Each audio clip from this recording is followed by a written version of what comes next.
यानी कि जींद का उपचुनाव शुरू हो गया है और जाहिर तौर पर जो प्रत्याशी के रूप में जननायक जनता पार्टी की ओर से दिग्विजय चौटाला वो पोलिंग स्टेशनों पर जाएंगे, विजिट करेंगे और देखेंगे कि स्थिति क्या है।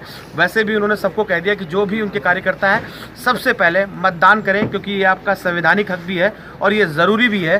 तो उन्होंने साफ तौर पर कहा कि आप पहुँचे हमारे साथ बातचीत करने के लिए। दिग्विजय चौटाला जी, चौटाला साहब, सांसद जी भी कह रहे थे सबसे पहले आपका काम है वोट करना, वोट बहुत ज़रूरी है। आप क्या निर्देश दे रहे हैं अपने कार्यकर्ता? मैं भी सभी को ये कहूँगा कि एक एक कीमती वोट। यहाँ तक कि चौधरी देवीलाल जी एक बात कहा करते थे कि अगर कोई 100 साल का बुजुर्ग भी है तो उसको अपने कंधों पे उठा के लेके जाओ, क्योंकि ये व्यवस्था परिवर्तन का पर्व है, ये डेमोक्रेसी का फेस्टिवल है। और इस फेस्टिवल में जो हिस्सेदार नहीं बनेगा उसको क्रिटिसाइज़ करने की कल को फिर कोई हक नहीं होगा। जो पॉलिटिशियंस को क्रिटिसाइज़ करता है आज, क्यों ना वो भविष्य में ऐसा ना सोचकर बल्कि आज ही इस व्यवस्था को परिवर्तित कर दें, आज ही उसकी शुरुआत करें। और उसका सबसे बड़ा पर्व और सबसे बड़ा अवसर ये जो है ना, वाइब्रेंट अवसर ये मिला है। एक जोश के साथ, एक मुस्कुराहट के साथ आप फील्ड में जा रहे हैं, क्या उम्मीद लगती है सर? निश्चित तौर पर हमारी फतेह होगी।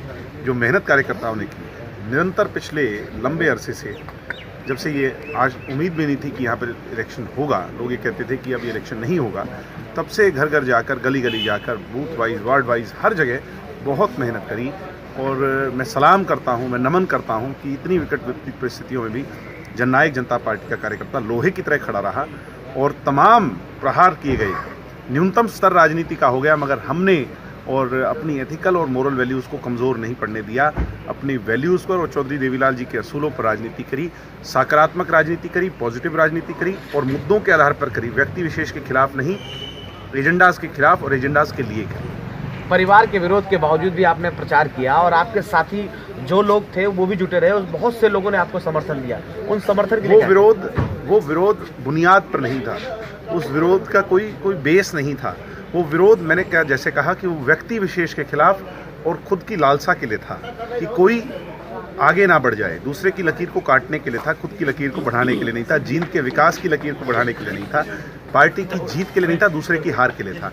जब आदमी दूसरे के लिए हार की चल पड़ता है तो वो स्वयं भी रिजेक्ट हो जाता है और फिर वो दूसरे की जीत का हिस्सेदार बन जाता है। एक अंतिम सवाल सर, ये जो सीट है वो 3 बार लगातार इनेलो की रही, इस बार सुना है कि आपके पाले में जा रही है। ये आप खुद कह रहे हैं तो मैं आपका धन्यवाद करूंगा और ये चर्चा भी है। अब आपको किसी से भी पूछेंगे रैंडमली तो एक ही बात है कि जननायक जनता पार्टी जरूर कंपटीशन में है।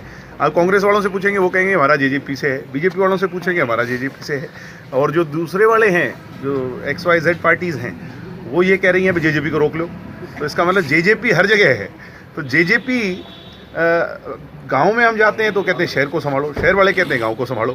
इसका मतलब हर जगह शहर में इतना बड़ा मैंडेट मिलेगा कि आप मीडिया के लोग अपनी परसेप्शन चेंज कर पाओगे। जो ये कहते थे कि देहात की पार्टी है, सिर्फ ग्रामीण क्षेत्र की पार्टी है, दुष्यंत चौटाला के नेतृत्व के बाद ये परसेप्शन और अरविंद केजरीवाल सरीखे के लोगों के साथ आने के बाद ये परसेप्शन हमने तोड़ दी है। जो कहते थे कि ये लूट खसोट करने वाले लोग हैं, आज वो ये कहने पर मजबूर हो गए हैं कि नहीं, ये तो गले लगाने वाले लोग हैं। कुछ राजनीतिक विशेषज्ञ कहते हैं कि शहर में थोड़ा सा कमजोर है, आपको लगता है या मजबूत हुए अभी आप? बिल्कुल मजबूत हुए। मुझे ये लगता है कि हम आउटर कॉलोनीज में लीड करेंगे।